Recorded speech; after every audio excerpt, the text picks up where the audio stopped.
चलो भैया, GST amendment मई 2026 onwards सितंबर वालों के भी काम आएंगे और जनवरी 27 वालों की भी आएंगे। अब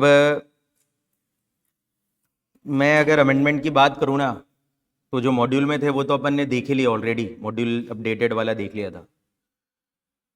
उसके अलावा जो ये अपडेट हैं, इनमें से मेरे को कोई ज़्यादा इंपॉर्टेंट अपडेट लग नहीं रहा है, एग्ज़ाम में आने लायक कुछ मामला लग नहीं रहा है ऐसा कुछ। तो हैं, पढ़ने हैं, आ जाए तो ध्यान रखने। मेन अपन को याद है एग्जाम्शन अंडर जीएसटी में मैंने एक टॉपिक ही छुड़वा दिया था, इंश्योरेंस। याद ही नहीं है तुम्हारे को? इंश्योरेंस वाला मैंने टॉपिक पढ़ा ही नहीं था। मैंने कहा था इंश्योरेंस के अंदर चेंजेस हो गए, तो इंश्योरेंस वाली मेन सेवाएं अपन को देखनी है जो एग्जाम्शन में आएगी, क्योंकि ऑलरेडी अपन ने पहले पढ़ा नहीं था, प्लस जो अपडेट आया उसके मिलाकर फिर अपन नेट देख लेंगे आज जो भी। चैप्टर वाइज शुरुआत करते हैं। सबसे पहले आता है चैप्टर सप्लाई। सप्लाई में कोई चेंजेस है नहीं। तो अगला चैप्टर आता था चार्ज ऑफ जीएसटी, मॉड्यूल की सीक्वेंस। चार्ज ऑफ जीएसटी में एक ही अमेंडमेंट है, और ये पहला अमेंडमेंट अगर आपको याद आ जाए तो सेक्शन 9(5) में है। तुमने तो मॉक टेस्ट दे दिया तो तुमको याद ही होगा 9(5). तो क्या है 9(5)? कुछ सर्विसेज का टैक्स ईसीओ पे करता है। अब वो सर्विसेज कौन सी है उसका नोटिफिकेशन हमने पढ़ा हुआ है ऑलरेडी। अगर आपको याद हो तो नोटिफिकेशन 17 ही था। देखो ये सब सेवाएं थी, हमने पढ़ी थी। एक तो ये वाली थी, transportation of passenger by radio taxi, motor cab, maxi cab, motorcycle except omnibus. बोलो। फिर आ गया था वही transportation of passenger by omnibus except where the person supplying services is a company. फिर वो आ गया था होटल इन गेस्ट हाउस, वो ठीक है। और फिर अगली सेवा थी हाउस कीपिंग वाली, और फिर अगली सेवा थी रेस्टोरेंट। ये तो ऑलरेडी हम जानते हैं। अब वो 5 सेवाएं तो हमको पता है, एक और सेवा ऐड हो गई है 9(5). तो अब मैं ये चाहूंगा कि जो चेंजेस है ना, तो उसी में आप रिस्पेक्टिव कर लेना। अभी पुराने नोट्स में कोई नया कानून आएगा तो लिख लेंगे, कोई चेंज आया होगा तो पुराने वाले में जाके ऐड कर लेना, कलर अलग लिख देना ताकि पता रहे कि ये चेंज हो गया। तो बस सिंपल सा चीज है, एक और सेवा 9(5) में ऐड हो गई है, यानी कि अब इस सेवा पे भी ईसीओ टैक्स देगा अगर ये सर्विस किसके थ्रू प्रोवाइड की जा रही है, ईसीओ के। क्या क्लियर है? सर्विस का नाम बड़ा सीधा है, service by way of local delivery. Local delivery, ठीक है। आजकल ऑनलाइन जमाने में क्या होता है ना कि लोकल डिलीवरी वाले खूब लोग घूमते रहते हैं, वही ट्रांसपोर्टेशन वाले। समझ आ गया? लोकल डिलीवरी मतलब क्या है, ये एक देश से, एक शहर, राज्य से दूसरे राज्य नहीं है, in with in the city. जैसे भीलवाड़ा के भीलवाड़ा ही आपको ऑनलाइन माल बेचना है, सच में भीलवाड़ा के भीलवाड़ा भी लोग ऑनलाइन बैच बेच रहे हैं। भीलवाड़ा का व्यापारी, भीलवाड़ा का ग्राहक, पर ग्राहक दुकान में आने की कष्ट नहीं करना चाहता, तो फिर दुकानदार उसके उधर माल पहुंचवा देता है, किसके थ्रू? लोकल डिलीवरीज के थ्रू। तो अब ये कह रहे हैं कि अगर कोई लोकल डिलीवरी की सर्विसेज बेची गई है ईसीओ के थ्रू, तो उस सेवा पे भी जीएसटी ईसीओ देगा। तो एक और सेवा अगर ईसीओ के थ्रू बिकी तो ईसीओ टैक्स देगा, उसका नाम हो गया service by way of local delivery except. पर देख लो, ये एक्सेप्ट वाला लॉजिक 2-3 जगह था सेम ही। एक्सेप्ट क्या लिखा हुआ है याद है? अब तुमको आता होगा शायद ये। पर अगर ये लोकल डिलीवरी सर्विस देने वाला व्यक्ति खुद लाइबल फॉर रजिस्ट्रेशन है तो ईसीओ को टैक्स देने की जरूरत नहीं है। ये 2-3 जगह था, कॉपी आपको याद होगा, मैं इतना नहीं समझाऊंगा क्योंकि अपन तो अब एंड में यानी कि अमेंडमेंट पढ़ रहे हैं, तो सब पुराना आता है, मैं एज्यूम करूंगा। तो वापस से बोलो एक बार, सर्विस कौन सी आ गई है नई 9(5) में ऐड हुई है? बोलो क्या नाम है? Service by way of local delivery except. अगर सप्लायर खुद लाइबल फॉर रजिस्ट्रेशन है तो फिर ईसीओ को देने की जरूरत नहीं। तो ये आपको लिख लेना है।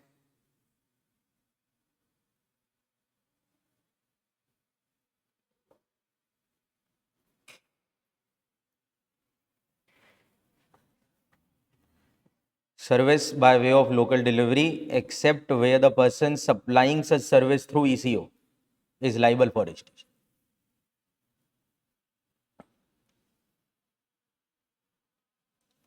लॉजिक तो क्लियर ही होगा। मैं फिर कह रहा हूं, सप्लायर कौन है सर्विस का? लोकल डिलीवरी देने वाला बंदा। किसके थ्रू सर्विस बेच रहा है वो? ईसीओ के थ्रू। तो जो लोकल डिलीवरी देने वाले सप्लायर ने सर्विस बेची है ईसीओ के थ्रू, उसका टैक्स ईसीओ को देना।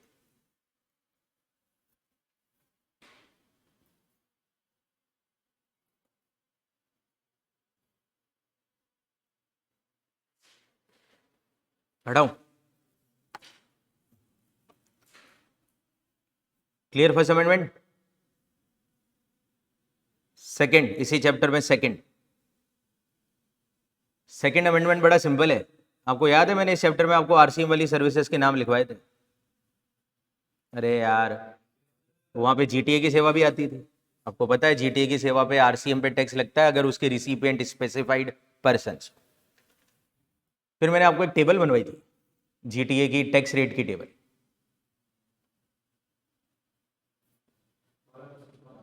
दो टाइप के जीटीए होते हैं, 5% वाले और एक 12%।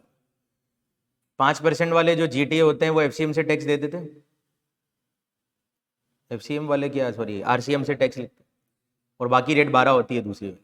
तो अब क्या है, थोड़ा सा चेंज कर लो, 12 की रेट जो है ना वो टेबल में 18 कर, मतलब 12 की रेट बंद करके अब ये रेट कितनी हो चुकी है? 18, 9 + 9 होगी रेट। तो वो जो टेबल आपने बना रखी है उसमें अब दो कैटेगरी के जीटीए बोलोगे, एक 5 वाले और एक 18 वाले। 5 वाले तो हैं अभी भी, 18 वाले याद है ना क्या था? हायर रेट में आईटीसी नहीं मिल पाता था और लोअर रेट में आईटीसी हायर रेट में आईटीसी नहीं मिलता था और लोअर रेट में आईटीसी, हायर रेट में आईटीसी मिल जाता था और लोअर रेट में आईटीसी नहीं मिलती।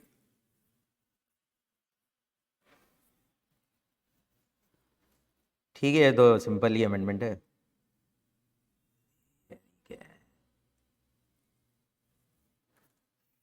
तो चार्ज ऑफ जीएसटी के 2 अमेंडमेंट हो गए, दोनों ही मैंने आपको बता दिए।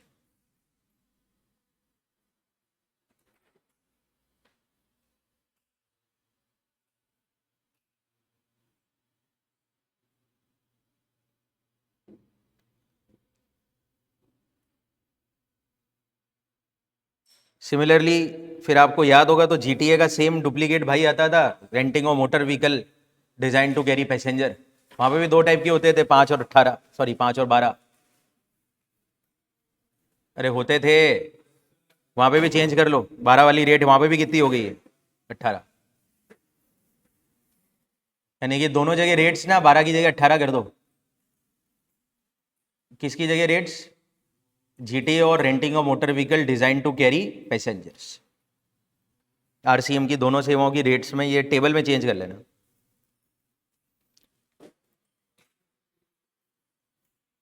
चार्ज ऑफ जीएसटी के बाद आ गया अगला चैप्टर जिसमें अमेंडमेंट आ रहा है, वो है एग्जम्पशंस। हमने पहले पढ़ लिया था एग्जम्पशन, 4 से पहले ही पढ़ लिया। एग्जम्पशन में पहले जो चेंज कर रहा हूं ना मैं, वो चेंज कर रहा हूं एग्जिस्टिंग एग्जम्पशन में जो चेंज है, फिर नया एग्जम्पशन बाद में पढ़ते। आपको पता है कि एंट्री 18 पढ़ाई हुई थी मैंने आपको, transportation of goods by road except GTA and courier. ये था हमारे कोर्स में पढ़ा हुआ है। क्या समझते थे पहले हम बताना एक बार, क्या इंटरप्रिटेशन आता था इसका, कि अगर हम गुड्स ट्रांसपोर्टेशन की सर्विसेज देते हैं बाय रोड तो एग्जेम्प्ट है वो सर्विस, बशर्ते ये दोनों ना दे। अगर ये दोनों देंगे तो टैक्सेबल आती थी एंट्री 18 में। फिर आगे जाके जीटीए को एग्जम्पशन अलग एंट्री में मिल जाती थी। यार अब मैं इतना बारीकी से नहीं समझा पाऊंगा, है ना, ये ओवरऑल कानून आपको पता होना चाहिए। अब क्या कर दिया इन्होंने, एक्सेप्ट बाय जीटीए भी है, बाय कुरियर भी है, और बाय इनलैंड वाटर वे भी है, वो तो पहले भी था। अब ध्यान से सुनो, एक एक्सप्लेनेशन ऐड कर दिया है एंट्री 18। अब एक्सप्लेनेशन क्या है, बड़ा ध्यान से सुनो। ये बोल रहे हैं कि ये एंट्री की एग्जम्पशन नहीं मिलेगी किनको भी। अब बताओ, local delivery service provided by an ECO और local delivery service provided through an ECO. दो लैंग्वेज यूज करी हुई है। पहली चीज आती है लोकल डिलीवरी सर्विस वाला अमेंडमेंट, एक अपन ने पहले देख लिया, अभी ध्यान से सुनो, मैं फिर से रिकैप कर देता हूं। हमने पहला पॉइंट क्या देखा भाई, जो 95 है हमारा, उसमें हमारा कानून था कि कुछ सर्विसेज अगर ईसीओ से बेचेंगे तो ईसीओ टैक्स देगा। ऑलरेडी हमारी 5 सर्विसेज थी, एक सर्विस और ऐड कर दी उन्होंने अमेंडमेंट करके, और वो सर्विस का नाम था लोकल डिलीवरी सर्विस। तो अभी कानून क्या हो गया 95 में, देखो ध्यान से, कि अगर कोई लोकल डिलीवरी की सर्विस मैं देता हूं और मैंने अपनी सेवा किसके थ्रू बेची है, ईसीओ के थ्रू, तो मेरी सर्विस का टैक्स कौन देगा, ईसीओ देगा। लोकल डिलीवरी सर्विस मतलब क्या हो गया, transportation of goods by road. Technical word में बोलो तो मैं क्या काम करता हूं, लोकल डिलीवरी मतलब कि मैं जिस शहर का आदमी हूं उसी शहर में डिलीवरी देता हूं और किसी दूसरे शहर में नहीं देता। मैं कोरियर नहीं हूं, मैं जीटीए नहीं हूं। ये तीसरी कैटेगरी के आजकल धंधे चालू हो गए हैं।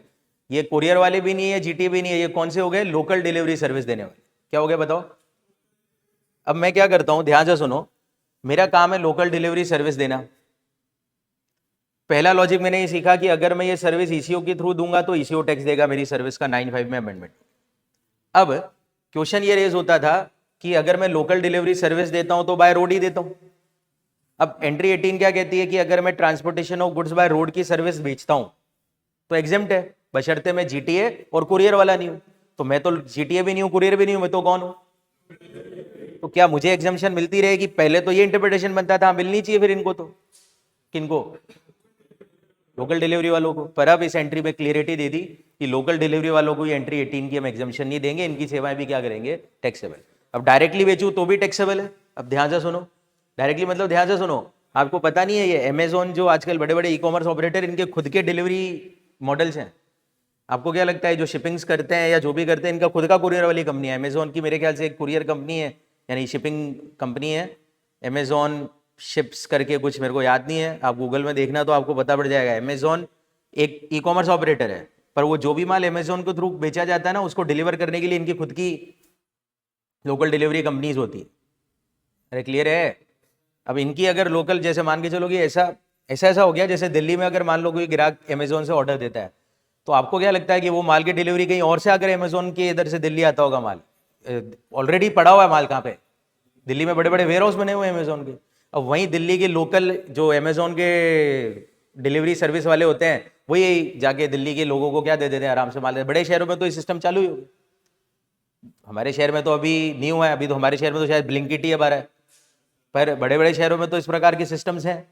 तो अब ये जो लोग सर्विस देते हैं तो दो टाइप के हो गए, एक तो कौन दे रहा होगा खुद ही सर्विस, ये ई कॉमर्स ऑपरेटर, और या फिर कोई और दे रहा होगा किसके थ्रू, दोनों को एग्जामिशन नहीं देंगे। तो दो लैंग्वेज यहां पे बोली है। एंट्री 18 में बोला कि ये जो बाय रोड वाली एग्जामिशन हमने बोला था कि सबको मिलेगी except to GTA and courier, तो लोकल डिलीवरी वाले एग्जामिशन लेने के लिए आ जाएंगे। तो हम क्लियरिटी दे रहे हैं भाई, इनको भी हम एग्जामिशन ये बाय रोड वाली एंट्री 18 में नहीं देने वाले। तो एंट्री 18 में आपको ये एक्सप्लेनेशन ऐड कर देना है जो मैंने ब्रैकेट में लिख दिया। ऑलरेडी है एंट्री 18 हमारी बनी हुई है ना, उसमें ये एक्सप्लेनेशन के रूप में ऐड कर दो।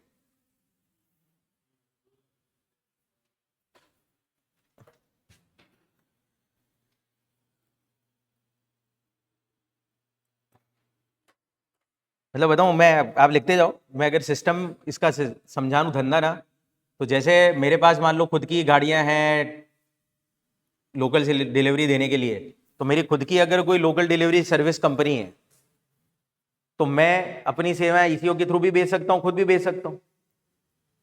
अरे क्लियर है। अब अगर मैं खुद बेच रहा हूं, खुद, मैं ईसीओ नहीं हूं, खुद इंडिविजुअल लेवल पे बेच रहा हूं, तो एग्जामिशन मिलती रहेगी मेरे।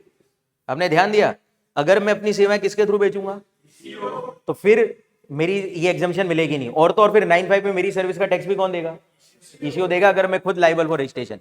दो कॉन्सेप्ट बन गए। अब दूसरा कॉन्सेप्ट यहां वाला क्या है, ये यहां पे क्या होता है कि जो ईसीओ है उसका खुद का ही लोकल डिलीवरी सर्विस का काम।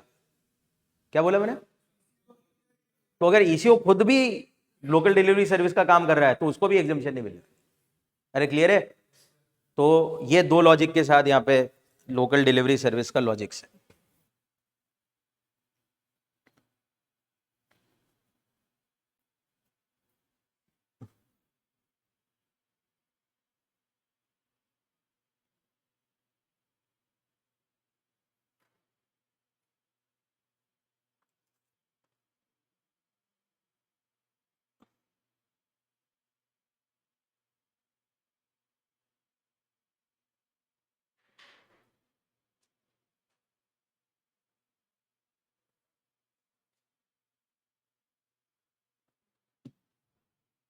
चला चला,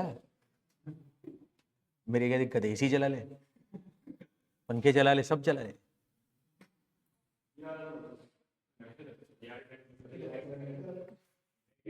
आइए जी,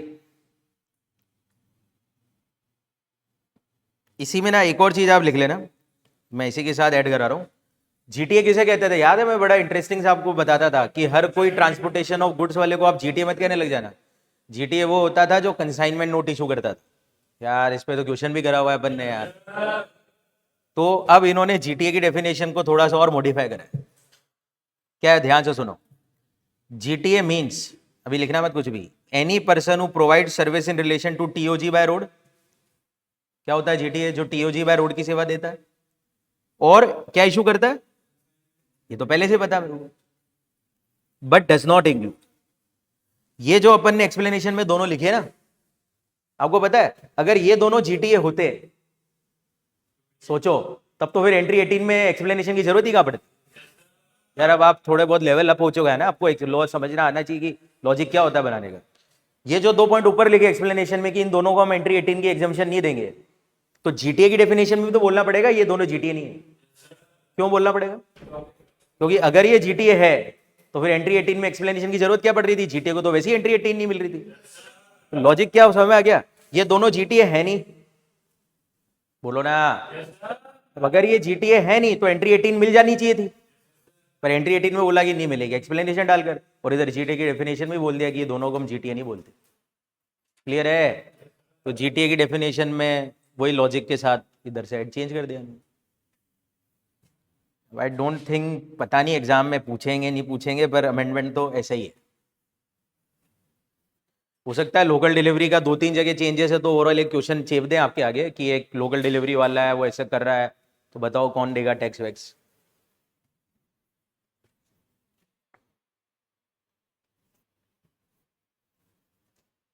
ध्यान रखना है ना, 2 वर्ड दिखे हुए हैं, e commerce operator by whom the service of local delivery provided, और e commerce operator through whom the, ये फर्क तो क्लियर है ना आपको? 2 टाइप के लोकल डिलीवरी सर्विस बोले हुए हैं इन्होंने।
क्या डन है? अब आ जाओ मेन जिसके लिए मेरे को पढ़ाना था, नई एग्जाम्शंस। और ऑब्वियसली ये किससे रिलेटेड बात हो रही है? अब इंश्योरेंस। पर मैं फिर भी पहले क्लियरिटी दे दूं, इंश्योरेंस की 2 एंट्रियां बनी है, 36C, 36D और 36E, 3 नई एंट्री है। पर ये 3 नई एंट्रियों का मतलब ये भी नहीं है कि पुरानी एंट्री खत्म हो जाएगी। तो पुरानी वाली एंट्री, नई वाली एंट्री, दोनों को समअप करके मेरे को सीखना पड़ेगा इंश्योरेंस का सीन क्या है। इंश्योरेंस में क्या होता है, एक इंश्योरेंस कंपनी होती है और इंश्योरेंस करने वाला होता है, that is insurer, insured. Agent की बात मैं नहीं कर रहा हूं, इंश्योरेंस एजेंट अलग पार्टी होगी। वो इंश्योरेंस एजेंट तो इंश्योरेंस कंपनियों को सर्विस बेचते हैं और उनकी सेवा पे आरसीएम लगता है, उनकी सेवा टैक्सेबल है। एजेंट की बात नहीं चलती यहां पे, ध्यान रखिए। तो जैसे मैंने मान लीजिए स्टार हेल्थ वालों से हेल्थ इंश्योरेंस खरीदा, तो हेल्थ इंश्योरेंस एक सर्विस है, वो प्रीमियम लेंगे मेरे से, उस प्रीमियम पे जीएसटी लगेगा नहीं लगेगा उसकी बात चल, अरे बराबर है। हाँ, इनकम टैक्स में जब मैं चला जाऊंगा तो वो प्रीमियम मेरे लिए एक खर्चा है, उसका मैं डिडक्शन ले सकता हूँ 80D में। अरे इनकम टैक्स की सोच अलग है, हेल्थ इंश्योरेंस प्रीमियम का मैं डिडक्शन ले सकता हूँ under section 80D from my GTI, वो इनकम टैक्स तक है। पर इसमें तो वो बात आती है, क्या नाम है, जीएसटी लगेगा नहीं लगेगा, भी एग्जाम्शंस की बात चल रही है। ये अलग बात है कि जो मैं इंश्योरेंस पे जीएसटी दूंगा उसका मैं क्रेडिट नहीं ले सकता, ब्लॉक है। यार हर चीज के पहलू तो सीखने पड़ेंगे ना आपको, ठीक है ना। खैर अभी एग्जामिशंस की बात चलती, तो पहले मैं नई वाली एक बार पढ़ा देता हूँ। 36C क्या कह रही है? Service by way of life insurance business provided by insurer to insured where the insured is not a group. तो लाइफ इंश्योरेंस की सर्विस अगर मैं खरीद रहा हूं, कोई सा भी लाइफ इंश्योरेंस, अगर कोई लाइफ इंश्योरेंस की सर्विस मैंने खरीदी है किसी इंश्योर्ड से, मैं इंश्योरर हूं, अरे फीलिंग में ध्यान देना, ठीक है। तो जो इंश्योरेंस सेवा मैंने खरीदी है वो एग्जेम्प्ट है, उसमें जीएसटी नहीं लगेगी, बशर्ते इंश्योरेंस खरीदने वाला बंदा ग्रुप नहीं हो।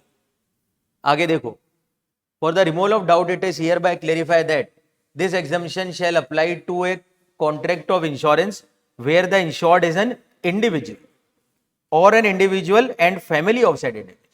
यानी कि ये जो एग्जम्पशन है ना, ये हर इंश्योरेंस में नहीं है, हर लाइफ इंश्योरेंस में नहीं है ये एग्जम्पशन।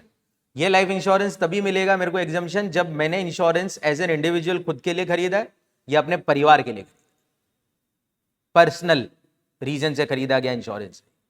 अभी अब मान लो कि मेरी बहुत बड़ी कंपनी है, मेरे इधर 1000 इंप्लॉय काम करते हैं, मैंने उनका इंश्योरेंस करवाया, लाइफ इंश्योरेंस उनके लिए खरीदा है, तो फिर वो इंश्योरेंस जो मैंने खरीदा है उस पर एग्जम्पशन नहीं है मेरे लिए। भले मैंने लाइफ इंश्योरेंस खरीदा है, पर वहां पे दिक्कत क्या होगी कि this exemption of life insurance is applicable only when buyer is an individual या फिर फैमिली ऑफ एन इंडिविजुअल, और purpose of the above shall family, और यानी सॉरी फैमिली में कौन कौन आ सकता है, जिनका नाम मैं उस इंश्योरेंस कॉन्ट्रैक्ट में लिखा हूं, मम्मी पापा कोई भी आ सकता है। Above family shall include all individual insured as family in the contract of insurance. सब लोग आ सकते हैं जिसको एज ए फैमिली इंश्योर्ड करा है, कोई नाम नहीं दिया है, ठीक है। तो अब यानी कि हर इंश्योरेंस एग्जम्पशन में नहीं मिलेगा। तो अगर मैं बिजनेस के लिए लाइफ इंश्योरेंस खरीदता हूं, अब ध्यान से सुनो, अगर मैं पर्सनल लेवल पे इंश्योरेंस खरीदता भी था तो जीएसटी लगता था, क्रेडिट तो वैसे भी नहीं लेता था मैं, पर्सनल लेवल पे चीजों का क्रेडिट मिलता नहीं था। बिजनेस के लिए अगर मैं लाइफ इंश्योरेंस खरीदता हूं तो मेरे को वैसे ही क्रेडिट ब्लॉक कर रखा था उन्होंने, और उस पर जीएसटी अभी भी लगेगा। तो मतलब अगर मैं एज ए बिजनेसमैन अपने एम्प्लॉय के लिए लाइफ इंश्योरेंस ले लेता हूं या अपने कंपनीज के टॉप लेवल के आदमियों के लिए लाइफ इंश्योरेंस ले लेता हूं और मैं प्रीमियम पे करता हूं, तो मेरे को जीएसटी देना पड़ सकता है। और दूसरा लॉजिक, आईटीसी में जाकर मैं उसका क्रेडिट भी नहीं ले पाऊंगा क्योंकि वो ब्लॉक। अरे क्लियर है। पर अगर मैं पर्सनल लेवल पे कोई इंश्योरेंस खरीद रहा हूं खुद के लिए, अपने परिवार के लिए, तो एंट्री 36C कह रही है कि भैया प्रीमियम पे जीएसटी क्या है, एग्जेम्पशन दे देंगे। क्या क्लियर है 36C? सेम लॉजिक ये लाइफ इंश्योरेंस का हो गया, 36D हेल्थ इंश्योरेंस सेम। अब वापस से अब मैंने क्या खरीदा है, health insurance, service of health insurance, ठीक है। और वहां पे भी वही है, किसको मिलेगा एग्जम्पशन, और वही जो सेम ऊपर की लॉजिक था सब कुछ सेम, यानी कि दोनों लैंग्वेज सेम ही हो गई, लाइफ इंश्योरेंस और हेल्थ इंश्योरेंस। यानी कि अब अगर मैं अपने परिवार का और खुद का हेल्थ इंश्योरेंस कराऊंगा तो कितना भी प्रीमियम हो मेरे को जीएसटी नहीं देने का, एंट्री 36D में एग्जम्पशन। पर अगर वही मैं अपने एम्प्लॉय का करा लूं तो फिर वो हेल्थ इंश्योरेंस पे टैक्सेबिलिटी है। अरे क्लियर। तो ये मत समझ लेना कि हर लाइफ इंश्योरेंस प्रोडक्ट जीएसटी से एग्जेम्प्ट है और हर हेल्थ इंश्योरेंस प्रोडक्ट जीएसटी से एग्जेम्प्ट। क्लियर है। और 36E जस्ट इसका उल्टा, याद है। अब मान के चलिए कि जिस कंपनी से मैंने इंश्योरेंस करवाया है उससे मैंने सर्विस खरीदी, अब उसने आगे मेरी रिस्क को खत्म करने के लिए री इंश्योरेंस करवा लिया किसी से आगे। पता है री इंश्योरेंस के बारे में अपन ने शेड्यूल 3 वगैरह में कहाँ पे पढ़ा था, ठीक है ना। तो री इंश्योरेंस क्या होता है आप समझते हो। तो अब इन्होंने बोला कि अगर 36C और D वाली इंश्योरेंस का क्या करवाया जाए, री इंश्योरेंस करवा रही कोई इंश्योरेंस कंपनी किसी और इंश्योरेंस कंपनी से, तो वो भी एग्जेम्प्ट है, उसमें भी जीएसटी नहीं।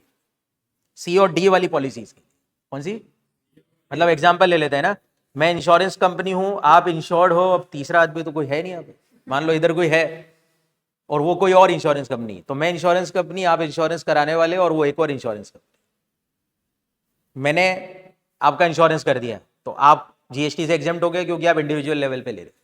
अब मैंने वही पॉलिसी का वापस क्या करवाया इनसे, तो मैंने अब इनसे सर्विस खरीदी, मैंने जो सर्विस इनसे खरीदी वो भी एग्जेम्प्ट ही है। 36C तो मेरे ऊपर लग जाएगा और 36E उसके ऊपर लग जाएगा। अरे क्लियर। अब आप लिख लो, आप क्या करोगे ना, C लिख लो, D में लाइफ की जगह क्या लिख देना, बाकी तो कॉपी है, तो एक बार बस एक ही लिखना आप।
नए वाले वो कर लेना, केस सिनेरियो वाले क्वेश्चन है। ज़्यादा है, क्वेश्चन भी ज़्यादा है उसमें, 50 है। जीएसटी में तो 50 है, उसमें शायद 30 है। हाँ, इनकम टैक्स में 30-35 ही है।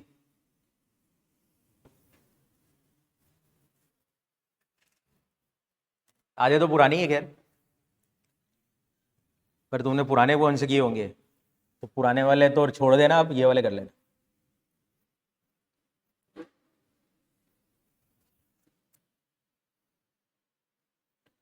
अगर एक बार तुम्हारी ना मोटा मोटी तैयारी हो गई है अगर एक बार के लिए, तो अब बस तुम समय निकाल निकाल के ना बड़े वाले क्वेश्चंस की प्रैक्टिस करते रहना, बड़े वाले 10 और 15 वाले, और केस सिनेरियो करते रहना, ताकि इससे तुम्हारा ओवरऑल टाइम टू टाइम क्या होता रहेगा, रिवीजन होता रहेगा जब जब समय मिले ना। समय क्या मिले मतलब, ये मान लो कि यार रोज का एक दो क्वेश्चन करना है, तो ऐसा शेड्यूल बना लो ताकि टच में रहेगी वो चीज़ें तुम्हें। भले पढ़ो मत, मतलब रोज की रोज।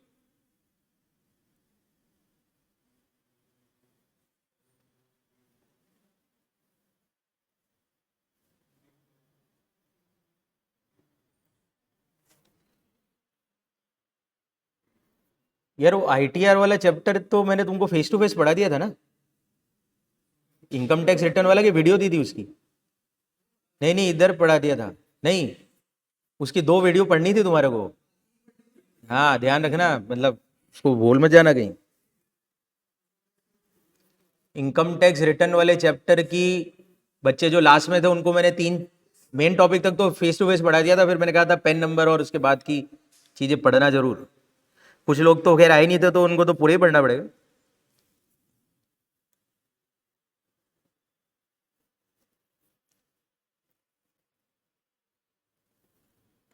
ये लिख लिया तो बोलो। अब ना 36D में केवल लाइफ की जगह हेल्थ इंश्योरेंस कर देना, बाकी सब सेम ही है।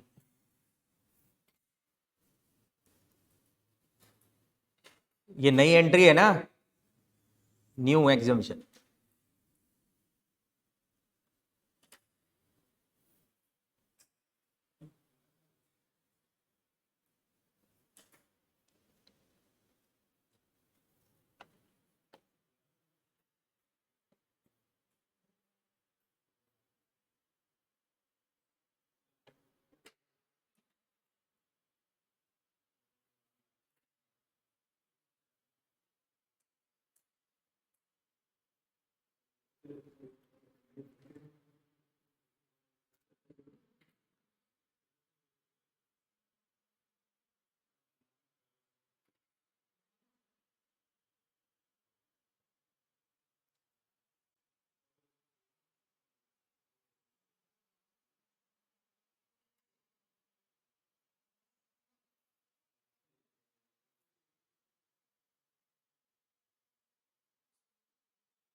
थर्टी सिक्स सी डी के बाद ई लिख देना।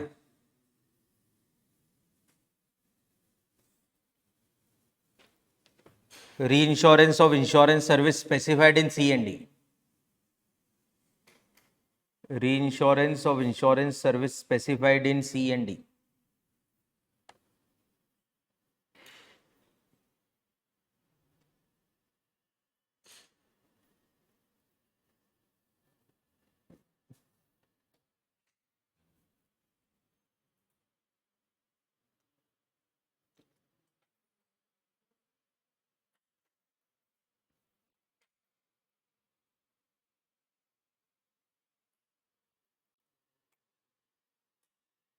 हटा दूं क्या?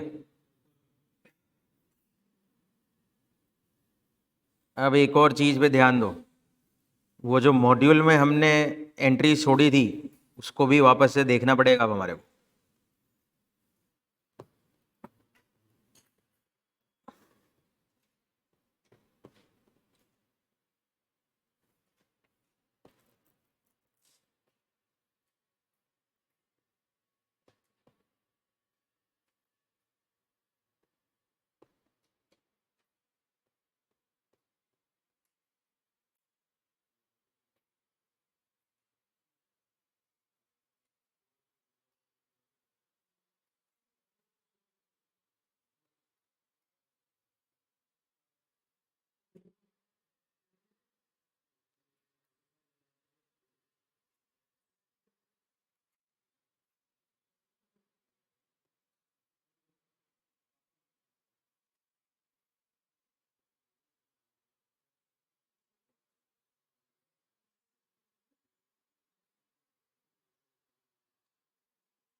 ए यार,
अब इधर ध्यान दें।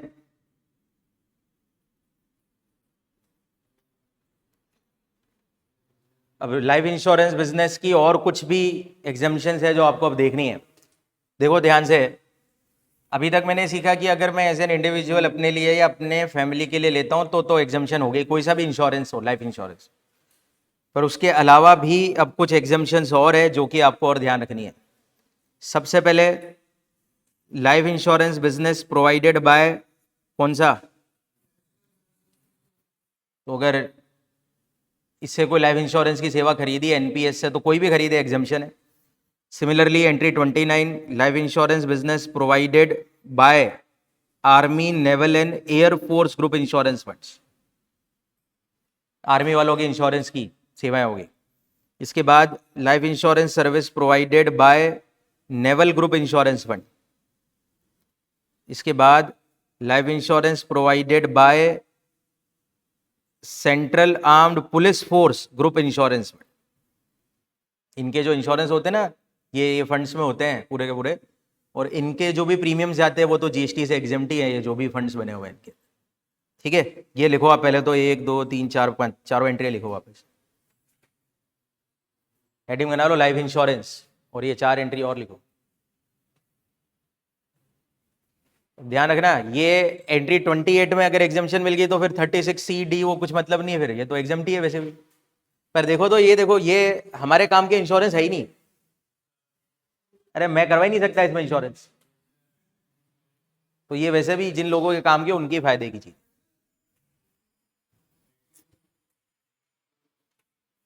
हेडिंग लिख लो एक बार, लाइफ इंश्योरेंस बिजनेस सर्विस।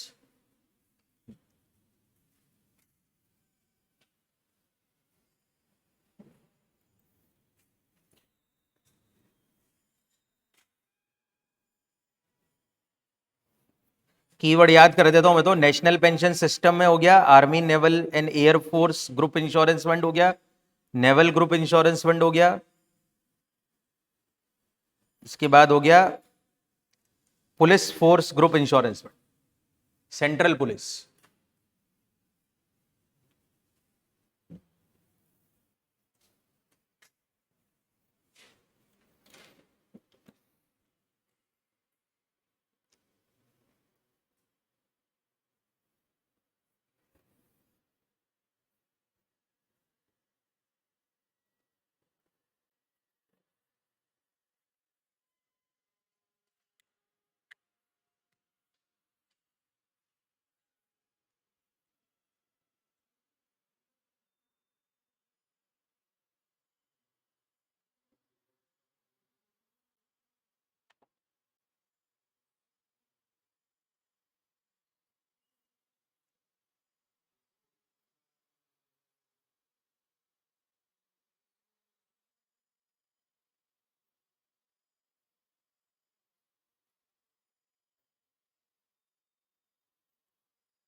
देख लिया?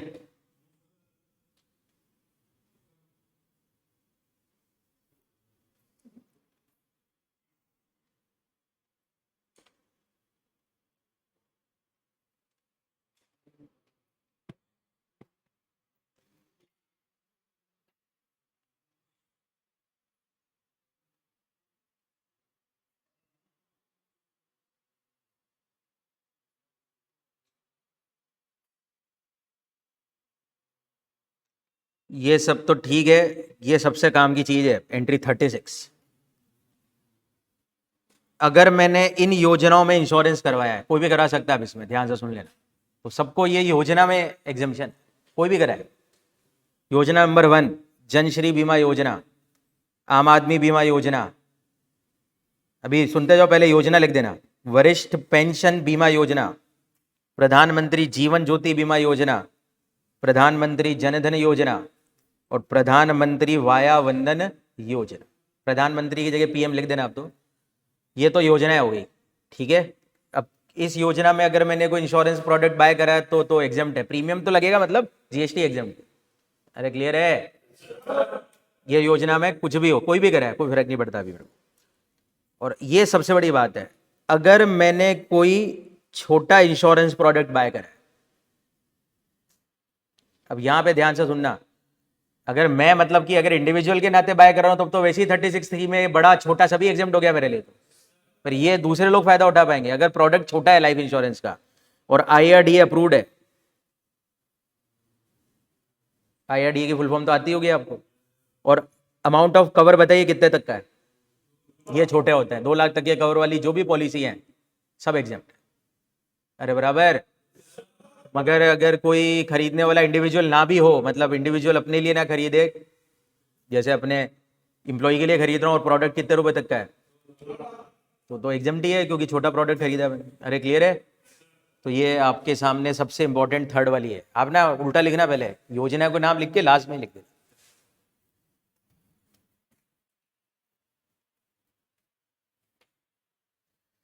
वैसे भी ये जो सब योजना है ना, ये सब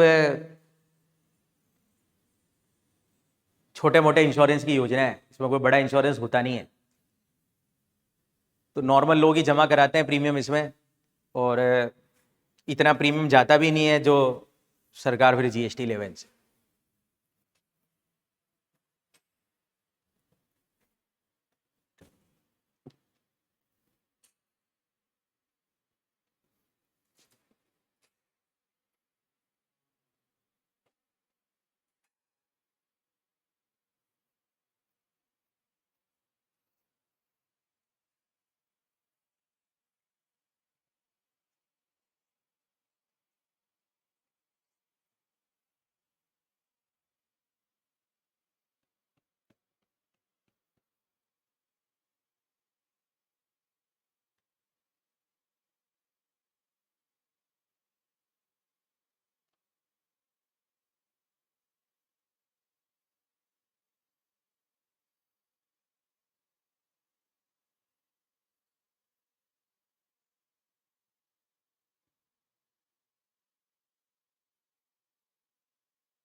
जनश्री, आम आदमी, वरिष्ठ, प्रधान, जीवन ज्योति, जनधन। वो याद आया, वो बेसिक सेविंग अकाउंट भी जनधन योजना वाले उसकी जो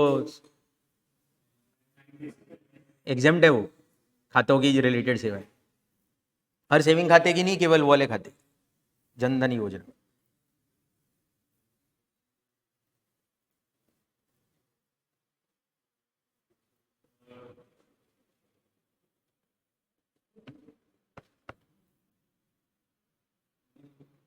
तो ओवरऑल अब मेरे को क्लियर हो गया कि कब कब लाइफ इंश्योरेंस करवाने पे मुझे प्रीमियम तो देना ही है, ऑलवेज देना है, पर जीएसटी नहीं देना पड़ेगा। तो सिंपल सा लॉजिक मैं बता देता हूं, अगर मान लो जनश्री बीमा योजना में मैंने कोई इंश्योरेंस बाय करा है, तो जो भी प्रीमियम मैं दूंगा उस पर जीएसटी देने की जरूरत नहीं है।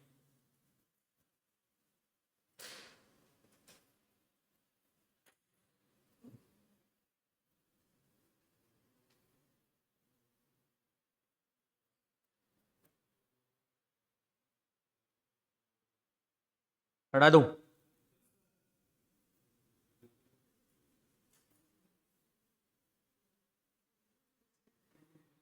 अब आ जाओ,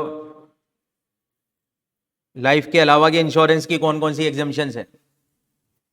अभी जैसे अभी का नॉलेज बताओ, मैंने अपनी गाड़ी का इंश्योरेंस करवाया, क्या जीएसटी लगेगा नहीं लगेगा? अब गाड़ी का इंश्योरेंस ना तो लाइफ है, ना हेल्थ है, ना पर्सनल लेवल पे कुछ है, ये तो टैक्सेबल है जीएसटी। एक्सीडेंट इंश्योरेंस करवाया जैसे मैंने अपना, अब एक्सीडेंट इंश्योरेंस भी अलग होता है, लाइफ हेल्थ अलग होता है। याद है जी, सैलरी में मैंने कहा था एक्सीडेंट पॉलिसी अगर मेरा बॉस मेरे लिए लेता है तो परक्यूसिटी नहीं है, क्योंकि वो अपनी रिस्क खत्म कर रहा है। पर्सनल एक्सीडेंट पॉलिसी जीएसटी वो इनकम टैक्स में एग्जाम्प्ट करा हुआ था मैंने। हेल्थ इंश्योरेंस अलग है, वो मेडिकल फैसिलिटी में आया था हेल्थ इंश्योरेंस। तो अभी कुछ पॉलिसीज और भी है, फायर इंश्योरेंस है, दुकान का फायर इंश्योरेंस करा रखा, वाटर इंश्योरेंस, फायर इंश्योरेंस आपके तरह तरह के होते हैं। तो अभी और भी पेंशन पेंशन योजनाओं में पैसे भी जमा होते हैं बहुत सारे, तो बहुत सारे। अभी हमको तो इतने इंश्योरेंस की जरूरत नहीं पड़ती, किसानों को बहुत पड़ती है। फसलों का इंश्योरेंस कराना पड़ता है, कभी भी बारिश ऊपर नीचे हो जाए वो तो खत्म हो जाता है। अबे बोलो ना। तो अभी बहुत सारी जनरल इंश्योरेंस की सेवा भी एग्जाम्प्ट कर रहे हैं अपन। एंट्री नंबर कौन सी बढ़ रहा है? 35। तो अब हेडिंग बना लो जनरल इंश्योरेंस।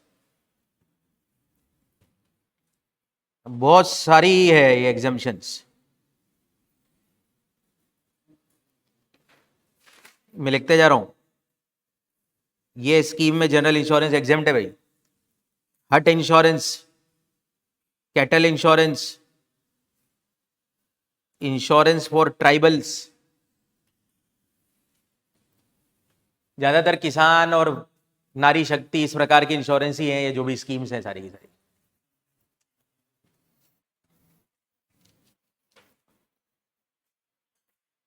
कैटल इंश्योरेंस इस योजना में स्वर्ण जयंती ग्राम स्वरोजगार योजना।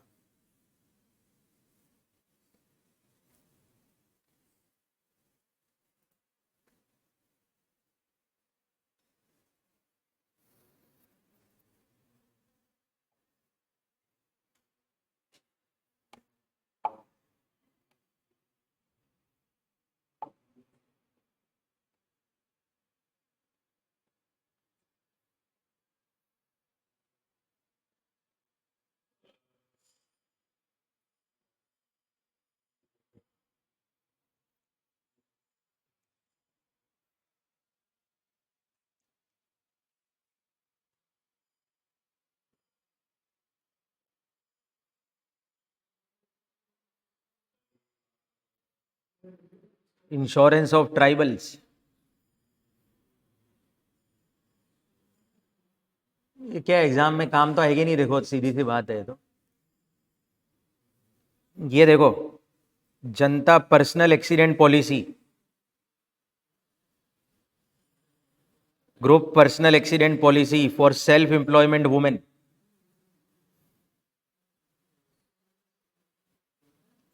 Agriculture pump set and failed well insurance, कुएं के इंश्योरेंस होते हैं, कुआं सूख जाए तो आपको पैसे मिल जाएंगे।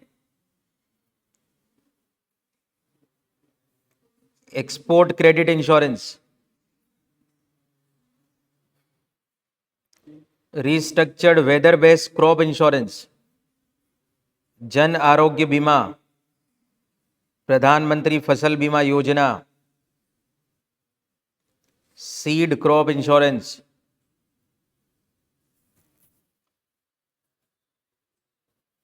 Universal health insurance scheme, health भी आ गया, यूनिवर्सल हेल्थ इंश्योरेंस स्कीम। इस योजना में अगर हेल्थ इंश्योरेंस कराओगे तो सभी को एग्जामिशन है। राष्ट्रीय स्वास्थ्य बीमा योजना, ये सब योजनाओं में इंश्योरेंस एग्जाम्प्ट है, कोई भी कराए। कोई भी क्या है, देखो हमारे तो काम के ये हो सकते हैं। आपको पता है आजकल वो सरकारी क्या नाम है, वो मुख्यमंत्री बीमा योजना, वो अरे इंश्योरेंस प्रीमियम लेते हैं वो सरकार में ऑफिस में, और 500-1000 रुपये में आपको डिस्कवर मिलता है सरकारी अस्पतालों में, या कहीं पे भी आप इलाज करा सकते हैं। क्लेम तो कोई देता नहीं है, पर इंश्योरेंस आजकल ऐसा छोटा मोटा होता रहता है। क्या बोलते हैं इसको, प्रधानमंत्री या मुख्यमंत्री, याद नहीं आ रहा मेरे को, हेल्थ इंश्योरेंस स्कीम से।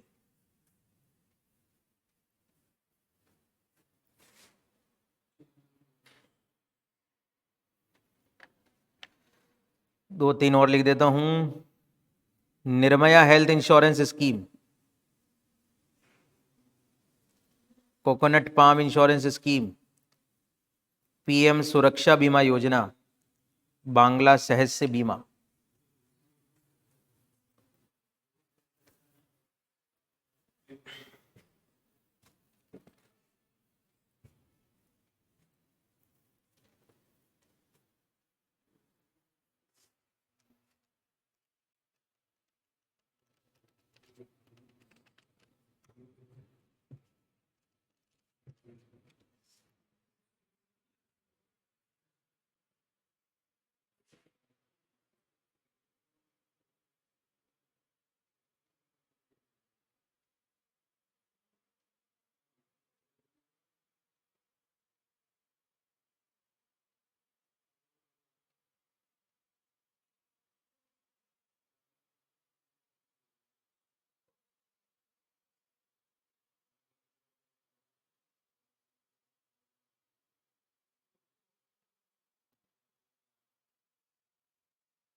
पढ़ाऊं?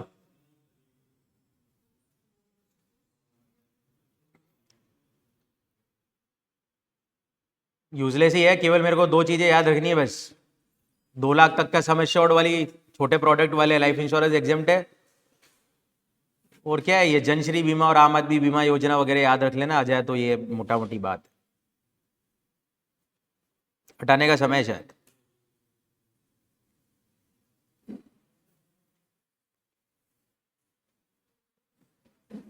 अब आपने ध्यान दिया एक चीज, ये जो 36C और D और E आपने पढ़ी थी, उसमें क्या लिखा था? ग्रुप में की इंश्योरेंस एग्जाम नहीं है।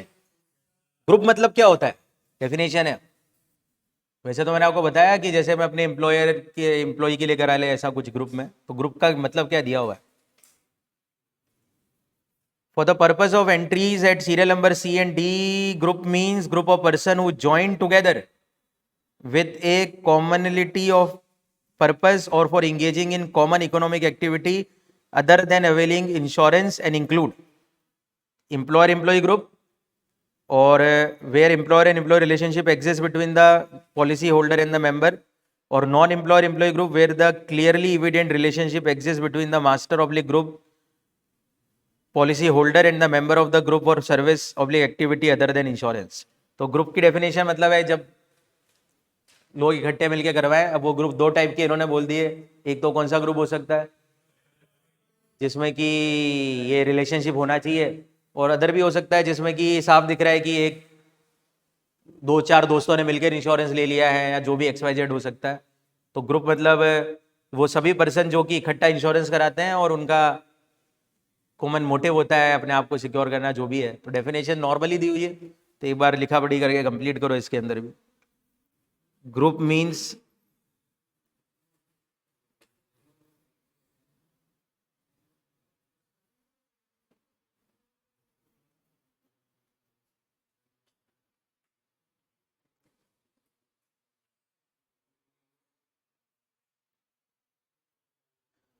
मतलब समझ आ गया ना? ग्रुप मतलब देखो ध्यान से, इस लाइन से सब कुछ क्लियर हो रहा है।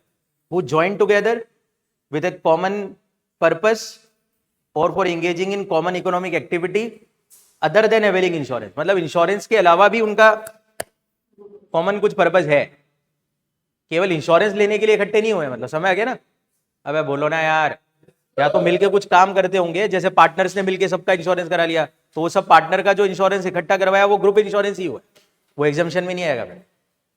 अब वो ग्रुप दो टाइप के हो सकते हैं, एम्प्लॉयर एम्प्लॉय वाला ग्रुप भी हो सकता है और नॉन एम्प्लॉयर एम्प्लॉय वाला ग्रुप भी हो सकता है। बस सीधा लिख दो यार, एम्प्लॉयर एम्प्लॉय ग्रुप और नॉन एम्प्लॉयर एम्प्लॉय। मेन तो यहां पे समझ में आ जाता है, ऐसे पर्सन जो कॉमन पर्पस के लिए इकट्ठे हुए हैं और जिनका कॉमन इकोनॉमिक एक्टिविटी करने का इरादा है इंश्योरेंस के अलावा भी, उनका कुछ ऐसा मत है, उसको ग्रुप कहते हैं। और अगर ग्रुप के लिए लाइफ इंश्योरेंस लिया जाता है तो वो एग्जाम्शन नहीं मिलेगी 36C, DE जो भी है।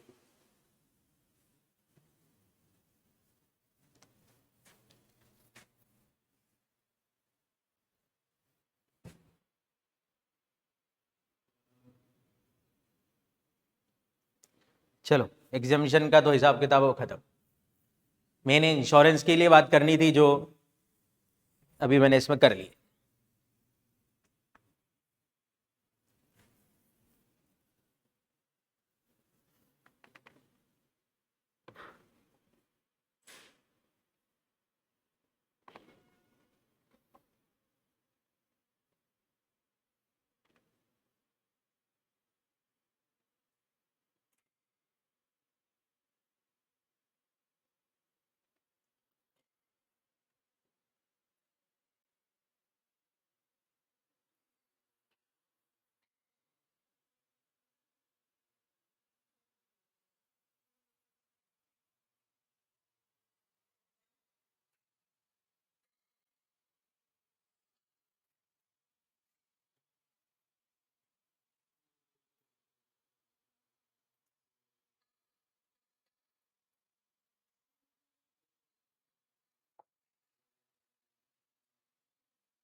चलो जी, next amendment, value of supply. इसमें तो एक दो सर्कुलर है, क्लैरिफिकेशन है। चलिए सर्कुलर क्या कहता है देख लेते हैं।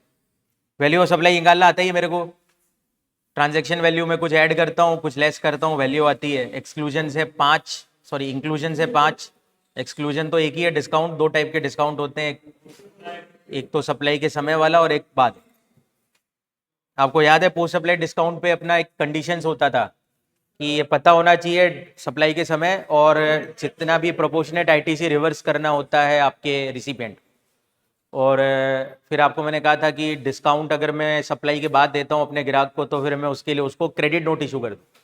क्रेडिट नोट है ना, वैल्यू कम हो रही, और ये क्रेडिट नोट एक जीएसटी वाला क्रेडिट नोट होगा।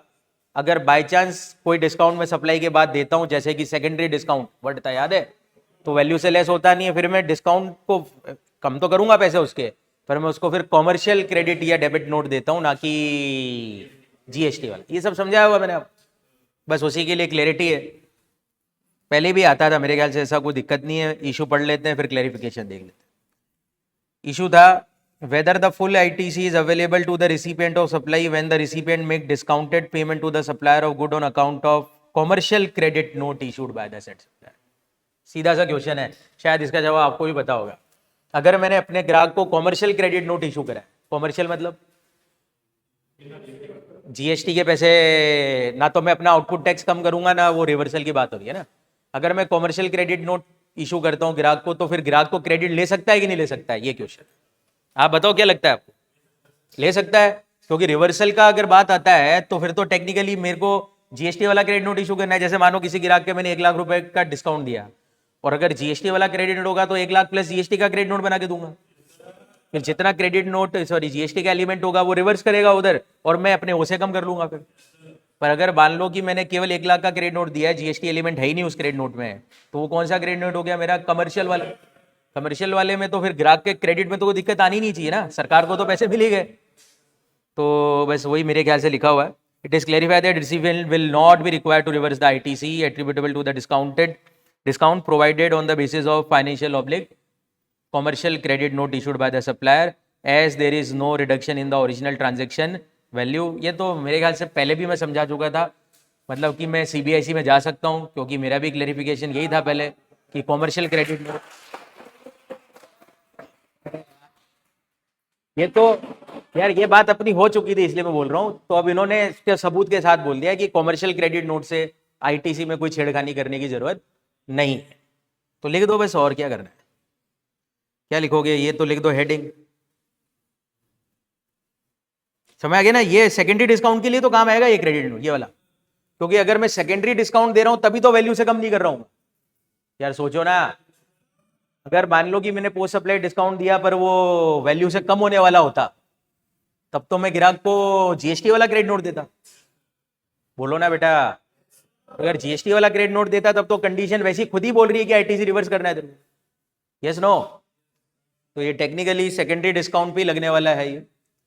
Clarification on various doubt related to treatment of secondary और post sale discount under GST, ये तो हेडिंग लिख लो एक बार आप।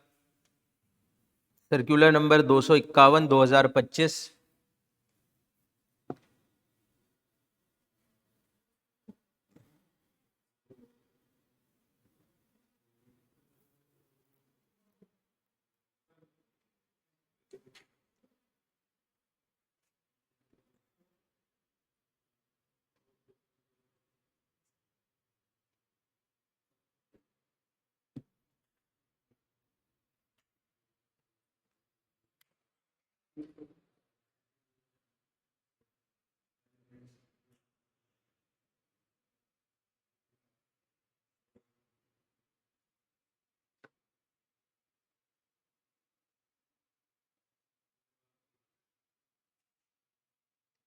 और एक बार इशू भी लिख दो।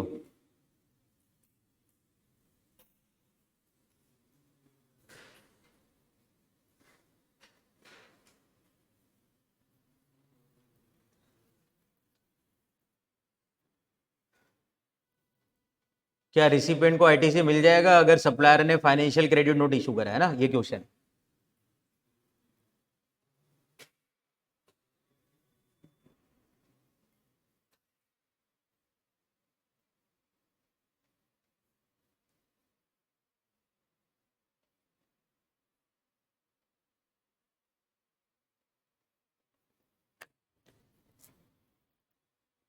ये लैंग्वेज लिख देना है ना आंसर में, क्योंकि अगर मैं अपने ग्राहक को कॉमर्शियल क्रेडिट नोट इशू करूंगा तो ट्रांजैक्शन वैल्यू में कोई भी चेंजेस नहीं आए हैं, और इसीलिए कोई भी टैक्स लायबिलिटी भी रिड्यूस नहीं हो रही है मेरी। जब मेरी टैक्स लायबिलिटी रिड्यूस नहीं हो रही तो सामने वाले का आईटीसी रिवर्स क्यों करना। क्या लॉजिक क्लियर है?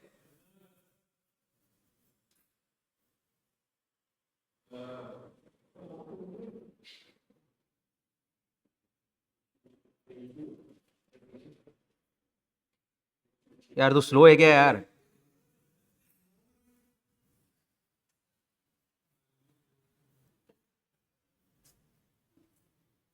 तो अच्छा है कि 15 पन्नों के अमेंडमेंट है, ज्यादा आ जाते तो फिर तुमको 10-12 क्लासे लेनी पड़ जाती।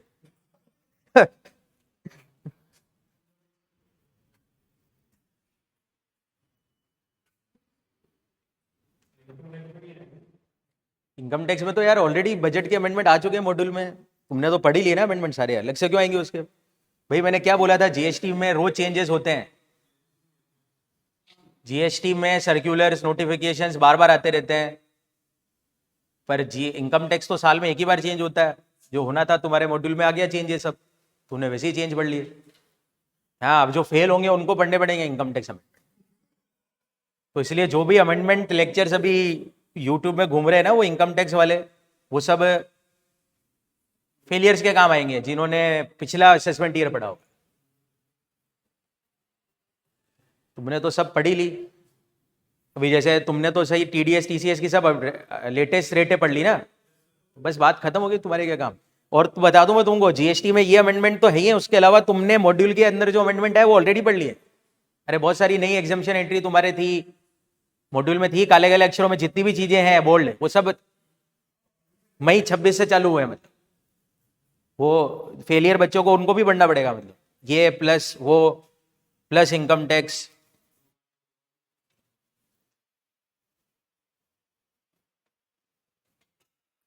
तुम्हारा काम हो जाएगा मई का तो हो ही गया, सितंबर में अब तुम्हारे को अगर नहीं हुए पास बाई चांस मई के अंदर, तो फिर तुम्हारे को सितंबर में जीएसटी के वापस सितंबर अमेंडमेंट पढ़ने पड़ेगी। जीएसटी में सितंबर में भी आ जाएंगे और जीएसटी में जनवरी में भी आ जाएंगे, और मई 27 से तो इनकम टैक्स ही चेंज हो ही जाएगा। उस समय तक तो तुम पहुंचेगा थोड़ी ना यार मई 27 तक तो तुम थोड़ी ना बैठे रहोगे यहाँ पे यार। मई 27 तक तो इनकम टैक्स एक्ट 2025।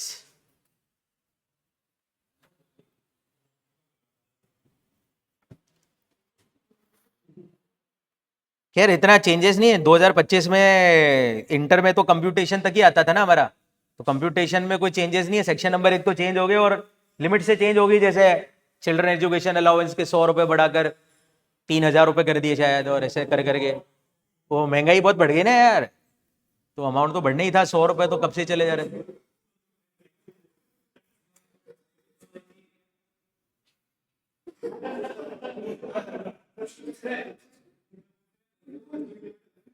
वो दो ही है। इसी में एक और इशू है बेटा, सेकंड इशू, इशू 2। अरे इसी सर्कुलर में इशू 2 एक और है। Whether a post-sale discount offered by manufacturer to dealer/distributor would be treated as consideration paid by manufacturer for the dealer supply of the same good to the end customer as a monetary value of the inducement to supply of good manufactured by him to end consumer। ये तो consideration से related एक clarification. आपको याद है हमने एक schedule 2 में एक काम पढ़ा था कि वो agreeing to the obligation to do different to do tolerate वगैरह वो सर्विस सप्लाई मानते। वहां पे याद है एक सर्कुलर भी इससे रिलेटेड एक आया था कि अगर बाय चांस मैंने कोई इंश्योरेंस ले रखा है, गाड़ी का इंश्योरेंस कराया और मैंने क्लेम ही नहीं लिया, तो अगले साल अगर मुझे नो क्लेम बोनस मिल गया, तो क्या नो क्लेम बोनस एक कंसिडरेशन है टू टॉलरेट एन एक्ट? तो मैंने कहा था कि मैंने इंश्योरेंस इसलिए नहीं करवाया था कि मैं इंश्योरेंस नहीं लूंगा तो अगले साल मेरा पैसा कम हो जाएगा। मेरा इरादा ये था ही नहीं। मेरा इरादा तो था कि इंश्योरेंस कराऊंगा तो मैं सिक्योर रहूंगा। अगर क्लेम नहीं आया तो मैंने क्लेम नहीं उठाया, और जब क्लेम नहीं उठाया तो अगले साल उन्होंने अगर मेरे को नो क्लेम बोनस दिया तो मैंने कोई कंसिडरेशन नहीं लिया उनसे। ये सर्कुलर में भी आता था, ऐसे ही कुछ यहाँ पे भी है। अब आपको याद होना चाहिए सेक्शन 231 आता था कंसिडरेशन का मीनिंग। ये बार पढ़ लेते हैं। Section 231 define consideration to include the monetary value of any act for inducement of supply. याद है ना, कंसिडरेशन में 2 चीजें आती थी, payment by way of money और अदरवाइज, और monetary value of an act, forbearance और टू डू एन एक्ट वगैरह। आगे, in case where there is no agreement between the manufacturer and the end customer, there are 2 independent sale transaction, one for the manufacturer to the dealer and other from the dealer to end consumer. The essence of the matter is that in a contract of sale, the sale is completed on the transfer of title of the goods to the buyer. Once this happens, the buyer becomes the owner of the goods and the seller has no vestige of the title or claim therein. The dealer take ownership of the goods purchased from the manufacturer and subsequently sell them to the end customer, and transaction between the manufacturer to dealer operate on principal to principal basis. These discounts are simply given for competitive pricing to push sale and merely reduce the sale price of the good and are not linked to any independent activity rendered to manufacturer. Therefore, it is clarified that such discount cannot be included in consideration as the monetary value of the inducement of further supply of these goods. अब question क्या है, मैं answer बता देता हूं वापस। देखो question क्या, सुनो। ये कहते हैं कि जो पोस्ट सेल डिस्काउंट ऑफर करता है कौन, जैसे गाड़ी बनाने वाला, जैसे मान लो कि कोई मैन्युफैक्चरर है, उसका प्रोडक्ट अभी बिका नहीं, तो उसने डीलर को बोला कि यार मैंने तेरे को जब बेचा था तो 1000 में बेचा था, अभी ये बिकेगा नहीं तो वापस मेरे को दे देगा। डीलर वापस दे देता है, उसको नहीं बिकता है तो उसने बोला कि यार भाई अब नहीं बिक रहा है तो ना इसकी प्राइस कम कर देते हैं, तेरा प्राइस में डिस्काउंट दे देता हूँ तेरे को थोड़ा, ताकि तू भी आगे सस्ते में बेच के माल निपटा, एक बार स्टॉक खाली कर। तो पोस्ट सेल डिस्काउंट जो कि मैन्युफैक्चरर अपने डीलर ऑब्लिक डिस्ट्रीब्यूटर को देता है, क्या वो consideration paid by manufacturer for the dealer है? तो मैंने डिस्काउंट दिया किसको? तो क्या ये जो डिस्काउंट का अमाउंट है वो क्या डीलर का कंसिडरेशन है? क्या डीलर ने मुझसे कोई पैसा लिया गाड़ी सामान बेचने के लिए? मेरा क्वेश्चन समझ गया? मैंने डिस्काउंट दिया ताकि गिराकी बढ़ जाए, मेरा आइटम बिके। मैं कौन?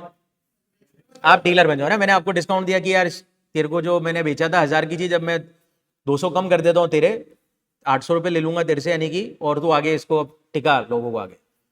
तो क्या ये 200 रुपये जो आपका फायदा, किसने लिया किससे लिया बताओ? 200 रुपये एक्चुअल में क्या है?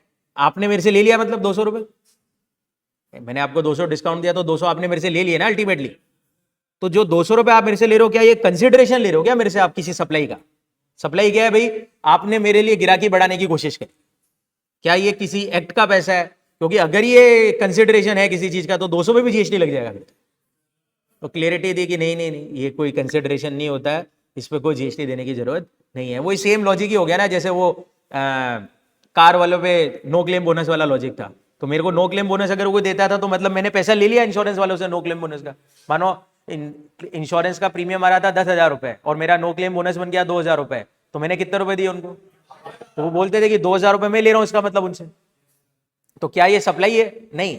वहां पे भी ये लॉजिक था कि ये कोई इरादा थोड़ी ना था क्या चीज का, पैसा कमाने का। सेम यहाँ पे भी आप क्या मेरे से कमाने के लिए ऐसा सोच के गए थे कि अब 200 रुपए मैं आपको बाद में छोड़ूंगा? बिक जाता तो बिक जाता, नहीं बिका तो मैंने क्या करा? मैंने बोला कि यार ठीक है, मैं कम कर देता हूँ, तू आगे टिका निपटा यार, गिराकी थोड़ी सी इसकी इंक्रीज कर। तो ये सेल इंक्रीमेंट की चीजें होती है, इसको आप कंसिडरेशन ही बोल सकते हैं। तो इशू लिख दो पहले इसी सर्कुलर में, सेकंड पॉइंट।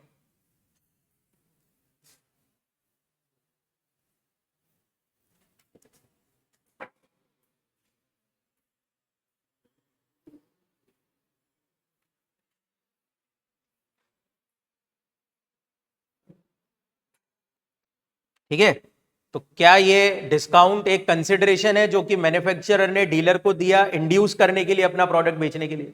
ये क्वेश्चन क्या है? क्वेश्चन बोलो वापस है क्या? क्या ये डिस्काउंट जो कौन किसे दे रहा है, क्या वो एक कंसिडरेशन है जो कि डीलर ने लिया है किससे? मैन्युफैक्चरर से, ताकि वो डीलर का प्रोडक्ट इंड्यूस करे बेचने के लिए? सिंपल सी बात है ना यार, मेरा प्रोडक्ट के जैसे और भी प्रोडक्ट आपकी दुकान में बिक रहे होंगे। अब कोई और प्रोडक्ट की गिराकी कम करने के लिए मेरे को प्राइस कम करना पड़ेगा, ताकि आप उसको ज्यादा बेचो। तो क्या ये एक कंसिडरेशन है इंड्यूसमेंट का? अब आपको पता है हमारे बीच में जो एग्रीमेंट था ना, वो प्रिंसिपल टू प्रिंसिपल बेसिस है। आपने माल खरीद लिया, अब आपकी जो इच्छा है वैसा करोगे आप माल को। देखो एक दुकान में हजारों कंपनियों के प्रोडक्ट होते हैं। यार बोलो ना बेटा यार। अब मैं अपनी दुकान में बताऊं, मेरी दुकान में कम से कम 4 प्रकार की एक जैसे प्रोडक्ट है, 4 कंपनियों के। अब मेरे को जिसमें मार्जिन ज्यादा लगता है मैं वैसी चीज बेचता हूँ। हर आदमी ये करता है। बोलो ना यार। अब अगर कोई पीछे वाला कंपनी वाला बोले कि यार हमारा माल तुमने बहुत कम बेचना चालू कर दिया, तो चल मैं तेरे को अब क्या देता हूं, तो क्या उसने मेरे को कोई पैसा दिया है क्या अपनी गिराकी बढ़ाने के लिए? मैं तो प्रिंसिपल टू, मेरे को किसको बेचना हो तो मेरी इच्छा है वैसे भी। तो वो डिस्काउंट को आप कंसिडरेशन नहीं बोल सकते, सीधा सा लॉजिक।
लिख दो ये।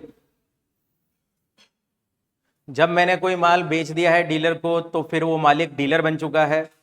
अगर मैं डिस्काउंट देता हूं तो केवल सेल को पुश करने के लिए देता हूं। उसको कोई अलग एक्टिविटी नहीं बोल सकते कि मैंने पैसे देकर उससे कुछ करवाया है। अरे सीधी सी बात है, डिस्काउंट देकर कुछ करवाया है सामने वाले से। ठीक है, इसको आप सेपरेट एक्टिविटी नहीं बोल सकते, क्योंकि मैंने आपकी प्राइस कम कर दी, इसका मतलब ये नहीं कि आप मेरे ही माल बेचोगे और किसी का बेच नहीं रहे। तो ऐसा तो कुछ हो नहीं रहा।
डन।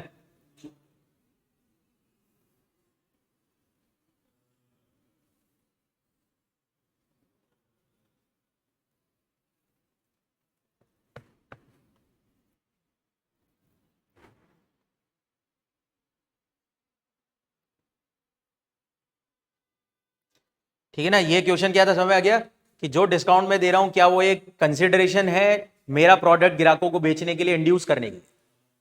तो जवाब आ गया नहीं है।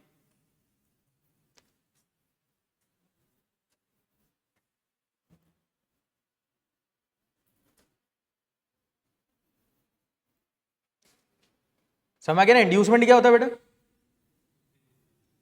आकर्षित करना। अरे यार मैंने बोला ना, मैं 4 कंपनियों को प्रोडक्ट बेचता हूं, मैं उस प्रोडक्ट को ज्यादा बेचूंगा जिसमें मेरा मार्जिन क्या है, ज्यादा है। अब किसी कंपनी ने मेरा प्राइस डिस्काउंट देकर प्राइस कम कर दिया, तो प्राइस कम करने से मेरा मार्जिन बढ़ेगा ही ना बेटा। अब अगर मेरा मार्जिन बढ़ेगा तो मैं उसका प्रोडक्ट बेचने, क्या उसने मेरे को डिस्काउंट इसलिए दिया ताकि मैं उसके लिए नए नए ग्राहक पटा के लाऊं? जवाब है नहीं। बेचना क्या है वो तो वो भी मेरी इच्छा में ही है। अरे यार बोलो ना।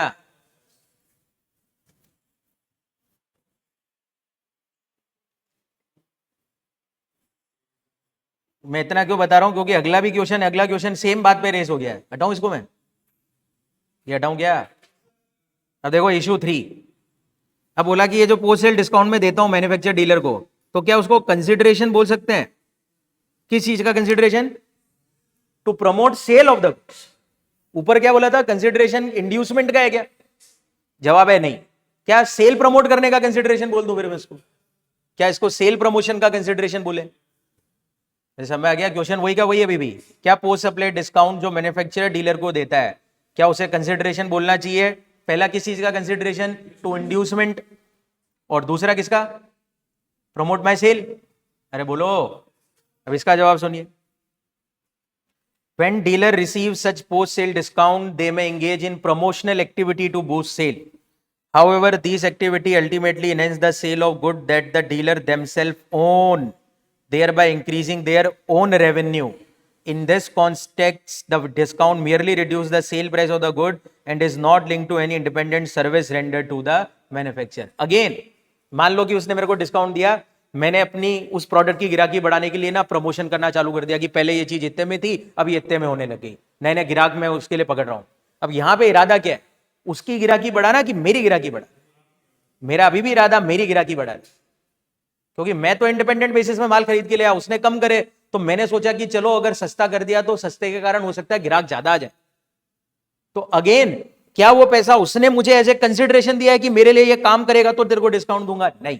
तो ये अगेन कंसिडरेशन नहीं है किस चीज का भी, टू प्रमोट द सेल।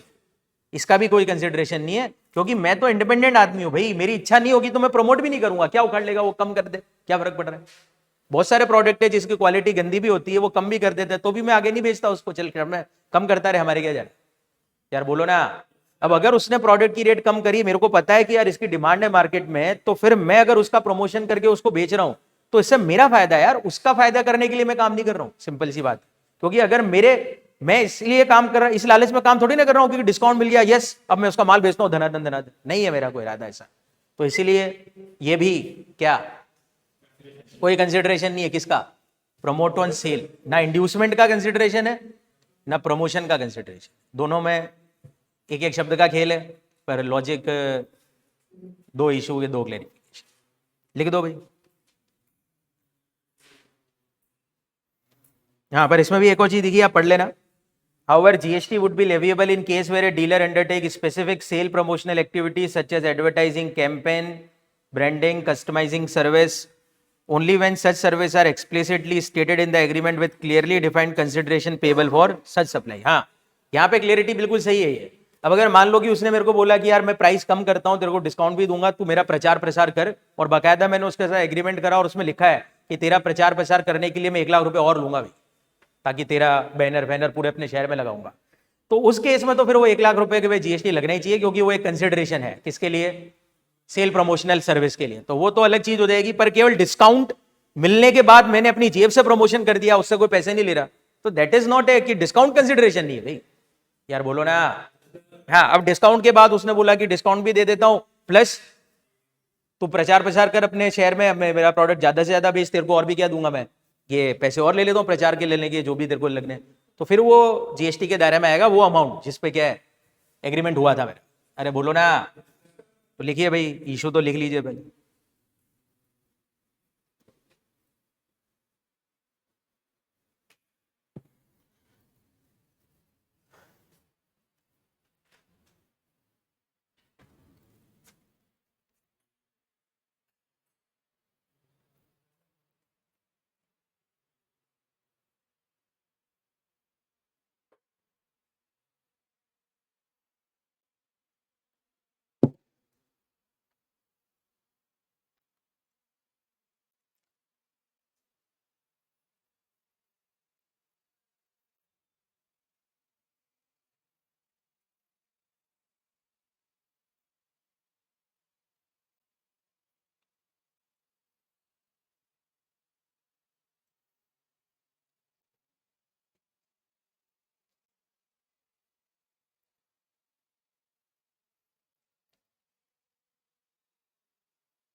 लिखोगे इसके अंदर?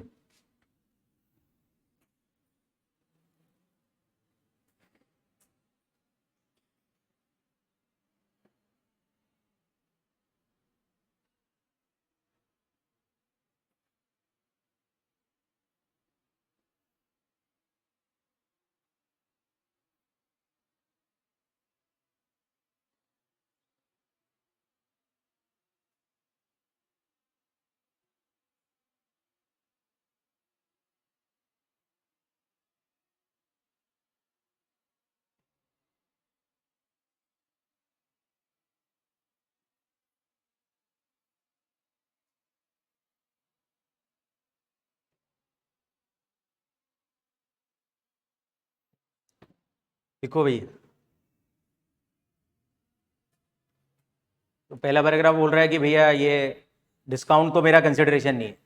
दूसरा प्रोग्राम पैराग्राफ बोल रहा है कि अगर अलग से पैसा लिया है, एग्रीमेंट में लिखा हुआ है कुछ, तो फिर उसमें जीएसटी जरूर लगेगा।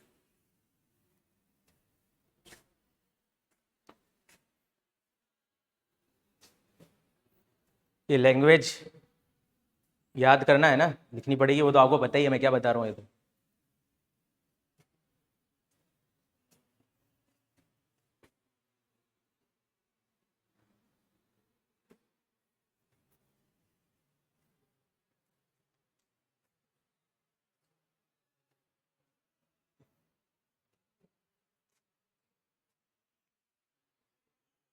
तो तीनों क्लेरिफिकेशन पोस्ट सप्लाई डिस्काउंट के लिए हो गया है ना मेरे। वापस से तीनों में समअप कर देता हूँ। पहला मेरे को कह रहा था कि अगर मैंने ग्राहक को कमर्शियल क्रेडिट नोट दिया है तो क्या पोस्ट सप्लाई डिस्काउंट के लिए मेरे को वो आईटीसी रिवर्सल की जरूरत पड़ेगी उसको? जवाब है नहीं, ले सकता है वो क्रेडिट। दूसरा था क्या पोस्ट सप्लाई डिस्काउंट जो कि डीलर मैन्युफैक्चरर से लेता है वो एक कंसिडरेशन है इंड्यूसमेंट के लिए? जवाब है नहीं। नंबर 3, क्या वो कंसिडरेशन है सेल प्रमोशन के लिए? जवाब है नहीं। अरे यही ना लॉजिक उसके आपके बता दिए। अगर ये बोल देते ना कि डिस्काउंट एक कंसिडरेशन है किसी काम के लिए, तब तो फिर उस डिस्काउंट अमाउंट पे जीएसटी लग जाए, क्योंकि सप्लाई बन जाए फिर तो। सप्लाई क्या होता है? कुछ भी काम कंसिडरेशन के लिए करो, सप्लाई है। अरे यही तो है सप्लाई, 7(1) है। कोई भी एक्टिविटी कंसिडरेशन के लिए वो सब सप्लाई है भैया। अच्छा होगा कि इनको इन्होंने बोला कि ये कंसिडरेशन नहीं है। इससे क्या होगा, इस एक्टिविटी को सप्लाई ट्रीट ही नहीं किया जा सकेगा, और ट्रीट ही नहीं किया जा सकेगा तो जीएसटी किस बात का?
बता दूं?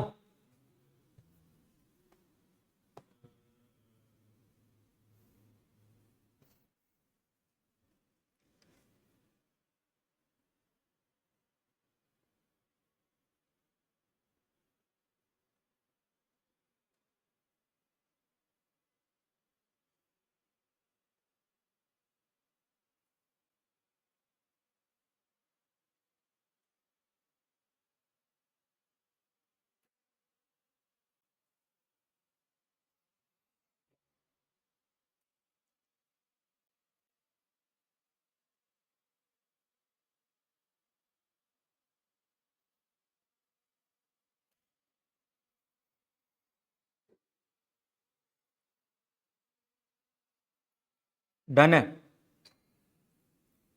अगला चैप्टर है, ये तो कोई अमेंडमेंट है ही नहीं, है तो बता ही चुका हूं मैं ऑलरेडी, आपको याद है? मैं बता भी नहीं रहा हूँ इसको तो, है ना? आपको याद है एक चीज़ क्या थी वो, टीडीएस, टीसीएस। टीडीएस तो सरकारी स्पेसिफिक पर्सन थे ना, वो जो सप्लायर से अगर कुछ आइटम खरीदते थे तो वो टीडीएस काट लेते थे जीएसटी में, और टीसीएस ई कॉमर्स ऑपरेटर काट देता था। आपको याद है ई कॉमर्स ऑपरेटर टीसीएस जो काटता था, यहाँ पे काटता था, ध्यान रखना, जी इनकम टैक्स में तो वसूला जाता था, ये यहाँ पे माइनस ही होता है। भैया मैं क्या बता रहा हूँ पता तो है? तो अब सिंपल सी बात है, याद है वहां पे टीसीएस में मैंने कहा था कि कौन से ईसीओ टीसीएस नहीं काटेंगे, तो मैंने कहा था जो 95 की सर्विसेज देते। अरे था, चेक करो अपनी कॉपी में, 95 वाले ईसीओ को नहीं काटना है टीसीएस। तो 95 में अमेंडमेंट हो गया, एक सेवा और ऐड हो गई, तो यहाँ पे भी याद रख लेना कि 95 वाले ईसीओ नहीं काटते, और 95 की सर्विस में एक सेवा बढ़ गई है। अबे बोलो ना। तो वो चेंज कुछ है नहीं एक्चुअल में, मेरी बात समझ में नहीं आए थे लोगों को शायद। कोई अमेंडमेंट है नहीं।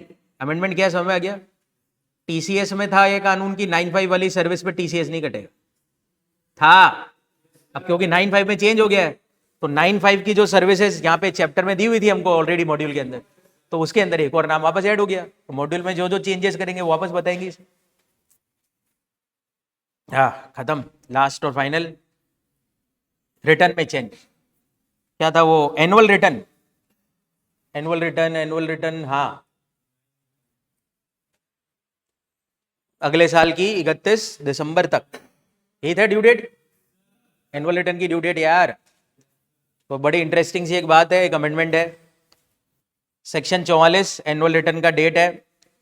कमिश्नर ने अपनी एक पावर एक्सरसाइज करी और एक चीज बात बोली है कि इन लोगों को एनुअल रिटर्न नहीं भरना, एग्जाम्पशन दी है कुछ लोगों को, सुन लीजिए।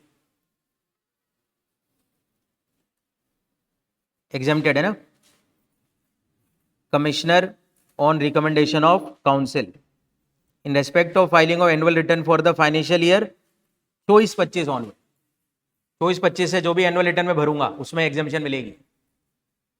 कौन से? ये काम की एग्जाम में आ सकती है ना, गड़बड़ मत करना। अगर मैं रजिस्टर्ड हूं और मेरा एग्रीगेट टर्नओवर किसी भी फाइनेंशियल ईयर में कितने तक का है, तो मेरे को एनुअल रिटर्न फाइल करने की जरूरत नहीं। तो एक एग्जाम्पशन है, इन लोगों को एनुअल रिटर्न नहीं भरना, नोटिफिकेशन 15-25 लिख दो भाई। रिटर्न में एक नोटिफिकेशन 15-25, एनुअल रिटर्न फाइल करने में एग्जाम्पशन है। किनको मिलेगा एग्जाम्पशन बताओ? 24-25 से मिलेगा है ना, 24-25 के पहले के फाइनेंशियल ईयर के एनुअल रिटर्न तो सबको भरने ही थे। 24-25 से मेरे को एनुअल रिटर्न नहीं भरना, अगर बोलो रजिस्टर्ड तो होना ही है, वो तो ऑब्वियस ही बात है, रजिस्टर्ड तो चाहिए था मेरे को। अगर मेरा टर्नओवर एग्रीगेट वाला वही है ना, 2 करोड़ तक का है, 2 करोड़ या उससे कम है किसी भी साल,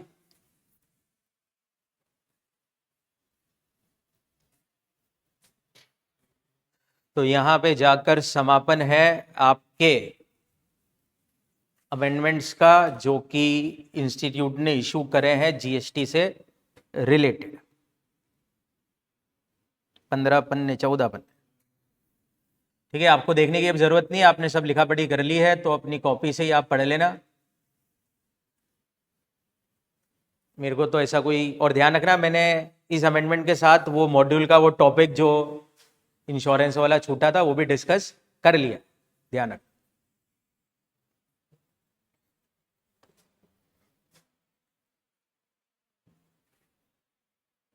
चलिए, तो अब आपको और कुछ माथाफोड़ी करनी नहीं है। केवल और केवल अब आपको सवाल करने हैं, रिवीजन करना है और एग्जाम देने जाना है। अब किसी प्रकार के अमेंडमेंट के ऊपर माथाफोड़ी आप ना करें। 10 बार बोल दिया मैंने, आपने ऑलरेडी अपडेटेड अमेंडेड मॉड्यूल ही पढ़ा है, पहली बार आपने पढ़ा है, तो आपको कोई अमेंडमेंट अभी देखने की जरूरत नहीं है। फेल होने के बाद सोचेंगे कि अमेंडमेंट हमारे काम के हैं कि नहीं। अभी हमने ऑलरेडी सब चीजें अमेंडेड पढ़ ली।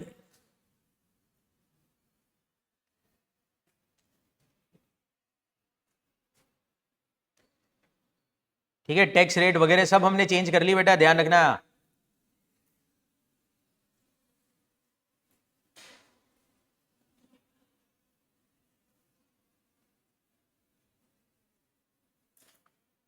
करूं और क्या? चलिए जी, बहुत बहुत धन्यवाद।